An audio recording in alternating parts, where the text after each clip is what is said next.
Pendant près de 20 ans, il n'y a pas eu d'élection au niveau de la Chambre d'agriculture.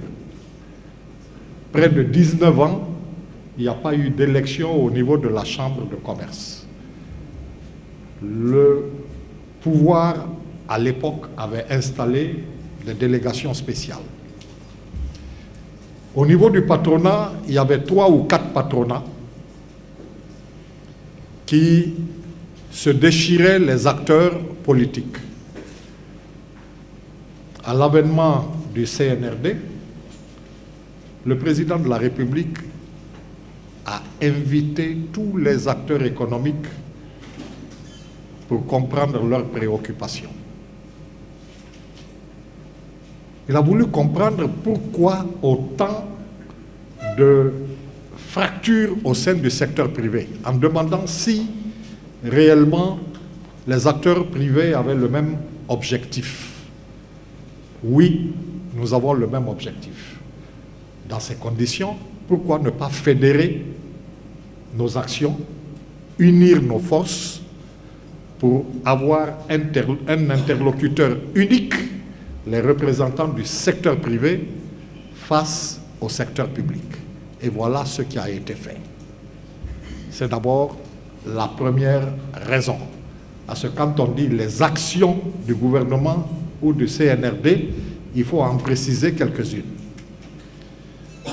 La deuxième raison, c'est l'envergure du travail acharné qui a été abattu depuis 2022. Vous avez vu les infrastructures économiques et sociales. Il y a moins de tracasseries administratives, routières, pour ceux qui transportent. L'état des routes est satisfaisant. La desserte en électricité s'est améliorée.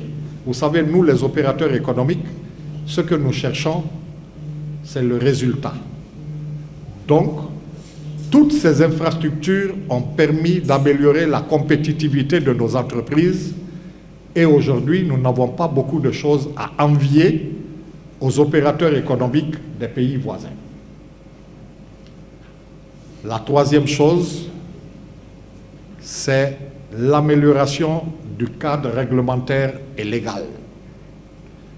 Aujourd'hui, l'administration publique est à l'écoute du secteur privé.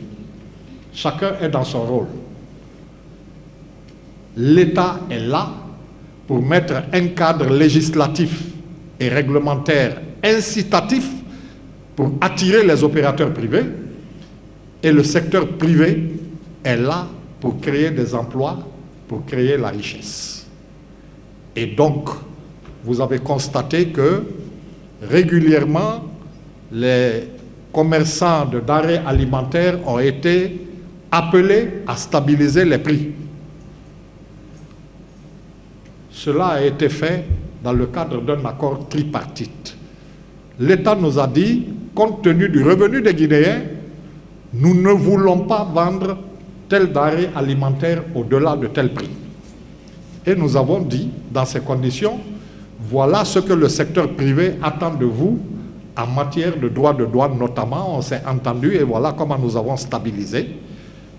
La ministre du Commerce, de l'Industrie et de l'Artisanat, des PME, a été au cœur de ce dispositif.